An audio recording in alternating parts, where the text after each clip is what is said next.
भारत और पाकिस्तान भले ही एक दूसरे को दुश्मन मानते हैं, हमारी सरकारों के बीच बातचीत पर प्रतिबंध है, देश के लोगों में आने जाने पर प्रतिबंध लगा हुआ है। ना आप पाकिस्तान जा सकते हैं, ना पाकिस्तान के लोग यहां आ सकते हैं। आमतौर पर वीज़ा मिलता नहीं है। पाकिस्तान के कलाकार हमारे देश में काम नहीं कर सकते, उनके गायक, उनके एक्टर हमारे देश में गा नहीं सकते, हमारी फिल्मों में एक्टिंग नहीं कर सकते, हमारे देश की फिल्में पाकिस्तान में रिलीज नहीं हो सकती, हमारे देश की जो खेलों की टीमें हैं वो आपस में खेल नहीं सकती। दोनों देशों की सेनाएं सीमाओं पर आमने सामने खड़ी हैं, क्योंकि वो दूसरी सामने वाली सेना को अपनी दुश्मन सेना मानते हैं। पाकिस्तान हमारे देश में आज से नहीं दशकों से अशांति फैला रहा है, हमारे देश में आतंकवाद फैला रहा है। हजारों लोगों की जान पाकिस्तान के आतंकवादी हमारे देश में अब तक ले चुके हैं। लेकिन फिर भी भारत और पाकिस्तान के लड़के और लड़कियां डिजिटल मोहब्बत में डूबे हुए हैं, और मोहब्बत के नाम पर वो कहते हैं कि मोहब्बत इन सब चीज़ों को नहीं मानती, मोहब्बत सीमाओं को नहीं मानती, मोहब्बत इन कंटीले तारों को नहीं मानती, मोहब्बत इन्हें तोड़ कर निकल जाती है। अभी कुछ दिन पहले सीमा हैदर नाम की एक लड़की गैर कानूनी तरीके से पाकिस्तान से चलकर भारत आ गई, और हमारे देश के लोगों ने लगातार उसके बारे में बातचीत की है। हमारे देश के मीडिया ने उसे एक सुपरस्टार बना दिया। हर रात, हर रोज प्राइम टाइम में आप सीमा हैदर की कहानियां सुनते हैं। आज वो एक सुपरस्टार की तरह है और ग्रेटर नोएडा के पास एक गांव में अच्छे से अपने पति के साथ रह रही है।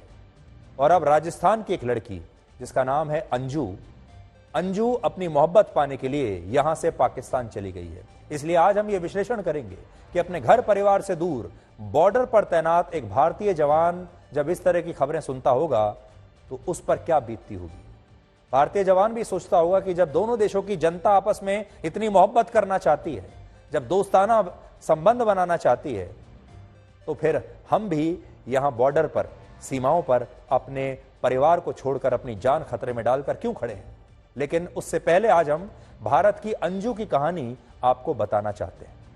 जिस तरह पाकिस्तान की सीमा हैदर भारत के सचिन मीणा के साथ रहने के लिए कराची से दिल्ली के पास ग्रेटर नोएडा आ गई, ठीक उसी तरह अंजू नाम की ये महिला अपने एक दोस्त से मिलने राजस्थान के भिवाड़ी से पाकिस्तान पहुंच गई। अंतर सिर्फ इतना है कि सीमा हैदर ने चोरी छिपे और गैर कानूनी तरीके से भारत में प्रवेश किया, जबकि अंजू ने पाकिस्तान जाने के लिए अक्टूबर 2020 में अपना पासपोर्ट बनवाया और वो वीजा लेकर कानूनी तरीके से पाकिस्तान पहुंच गई। वर्ष 2020 में अंजू की दोस्ती पाकिस्तान में रहने वाले नसरुल्ला नाम के एक आदमी से फेसबुक पर हुई, और इसके बाद ये दोनों लगातार एक दूसरे से बातचीत करते रहे। बड़ी बात यह है कि 35 साल की अंजू शादीशुदा है, उसके 2 बच्चे भी हैं, उसका पति भी है। इसके बावजूद वो अपने पति और बच्चों को छोड़कर 21 जुलाई को पाकिस्तान के लाहौर शहर चली गई, और ऐसा कहा जा रहा है कि वहां अंजू नसरुल्ला के साथ अब सगाई करने वाली है, क्योंकि वो नसरुल्ला से प्यार करती है, मोहब्बत करती है और उसी के साथ रहना चाहती है। अंजू जब भारत से पाकिस्तान जा रही थी तब उसने अपने पति से ये कहा कि वो अपने एक रिश्तेदार के पास जयपुर जा रही है, यानी झूठ बोला।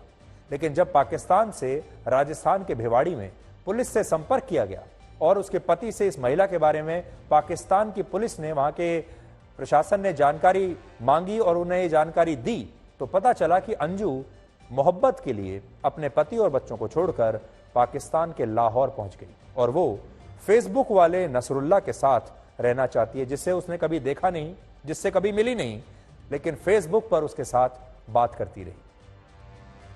जिस व्यक्ति के साथ अंजू ने शादी की है वो ईसाई धर्म को मानता है, और इसके लिए अंजू ने भी अपना धर्म बदल लिया था। लेकिन अंजू का कहना है कि पिछले कई वर्षों से उसके अपने पति के साथ रिश्ते अच्छे नहीं हैं, और वो सिर्फ बच्चों के लिए उस घर में रह रही है। और भारत और पाकिस्तान में भले ही कितनी भी दुश्मनी हो, लेकिन वो इस दुश्मनी को नहीं मानती, वो सिर्फ प्यार को जानती है और अपने प्यार के पास पाकिस्तान जाना चाहती है।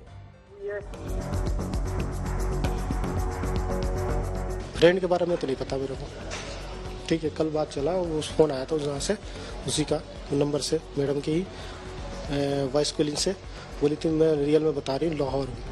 कल बताई कितने बजे के आसपास? वो करीब 6 बजे के साथ गया से। और क्या बताया उन्होंने? लाहौर, रियल में बताई कि मैं लाहौर हूँ।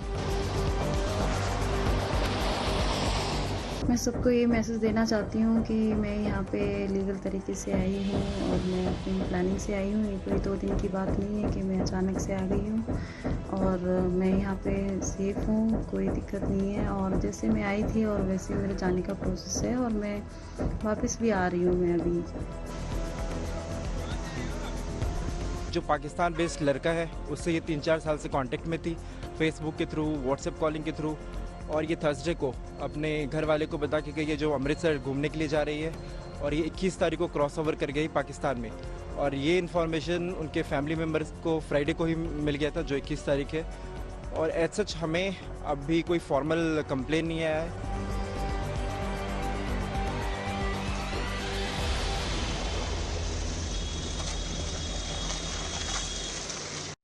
लव एट फर्स्ट साइट के बारे में जरूर सुना होगा, जब पहली नजर में प्यार हो जाता है। लेकिन आजकल लव एट सोशल साइट बहुत चर्चा में है। अब फर्स्ट साइट पर नहीं, अब तो सोशल मीडिया पर प्यार हो रहा है, डिजिटल मोहब्बत हो रही है। और अब लोग पबजी, फेसबुक और दूसरे सोशल मीडिया प्लेटफॉर्म्स के जरिए क्रॉस बॉर्डर लव कर रहे हैं। ये नया वर्ड है आपके लिए, क्रॉस बॉर्डर लव। इससे पहले आपने क्रॉस बॉर्डर टेररिज्म सुना होगा, सीमा पार से आने वाला आतंकवाद। लेकिन ये सीमा पार से आने वाली मोहब्बत है, ये क्रॉस बॉर्डर लव है।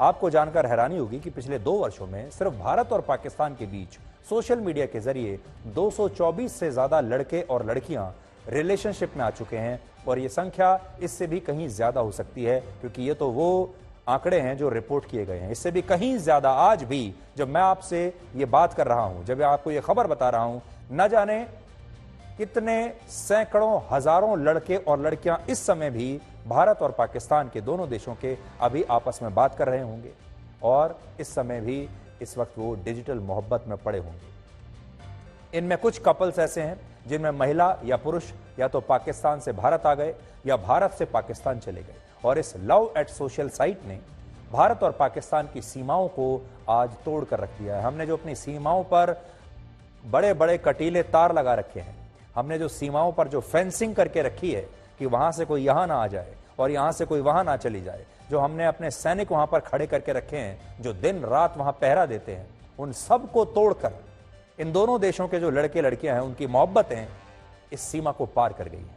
सोचिए, हमारे देश के जो सैनिक सियाचिन में तैनात हैं, जो बॉर्डर पर तैनात हैं, जो हड्डियों को गला देने वाली ठंड में पूरे साल वहां पर रहते हैं, उनके शरीर में गैंग्रीन हो जाता है, वो अपने परिवारों से दूर रहकर पूरे साल होली दिवाली अपने किसी त्योहार को अपने परिवार के साथ मना नहीं सकते, जो अपनी पत्नियों से दूर रहते हैं, वो सैनिक जब ऐसी खबर सुनते होंगे तो वो क्या सोचते होंगे और उन पर क्या बीतती होगी। असल में जब किसी देश की जनता अपने देश की राष्ट्रीय सुरक्षा नीति से कट जाती है, अपनी देश के सुरक्षा को लेकर जो फैसले सरकार करती है उससे कट जाती है, अपनी राष्ट्रीय नीति से कट जाती है, अपनी सैन्य नीति से कट जाती है, जो अपने देश के दुश्मन को दुश्मन नहीं मानती, जो हमारे देश की सेना के दुश्मन को सेना नहीं अपना दुश्मन मानने से इनकार कर देती है, तो फिर वो ऐसा करती है और फिर उसे पाकिस्तान के लोग भी, पाकिस्तान देश भी अच्छा लगने लगता है। असल में हमारे देश में आज भी बहुत सारे ऐसे लोग हैं जो चीन से अगर सस्ता सामान मिल जाए तो चीन का सामान भी, मेड इन चाइना सामान भी खरीद लेंगे, क्योंकि उससे उन्हें फायदा होता है, उन्हें पैसा कमाना है, उन्हें सस्ता माल चाहिए। बेशक से चाइना, चीन हमारा दुश्मन देश है, लेकिन आज भी हमारे देश के बहुत बड़ा वर्ग ऐसा है जिसे इससे कोई फर्क नहीं पड़ता, वो आज भी चीन में बना सामान खरीद लेता है। इसी तरह पाकिस्तान अगर हमारा दुश्मन देश है तो होता रहे। हमारे देश के जो सैनिक हैं वो पाकिस्तान की वजह से शहीद होते रहते हैं, होते रहे। पाकिस्तान के आतंकवादी हमारे देश में आकर हजारों लोगों को मारते हैं, मारते रहे।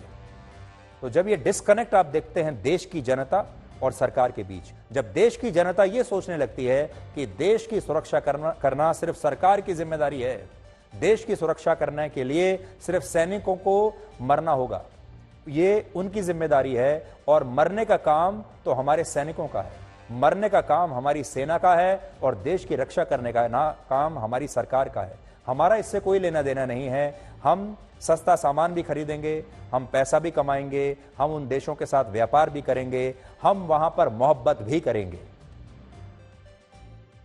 यह होता है जब एक राष्ट्रीय नीति के साथ उस देश की जनता कट जाती है और वो उस राष्ट्रीय नीति को अपनी नीति नहीं बनाती, अपने जीवन की नीति अलग रखती है और देश की सुरक्षा नीति को ये ऐसी जनता अलग रखती है। ये तब होता है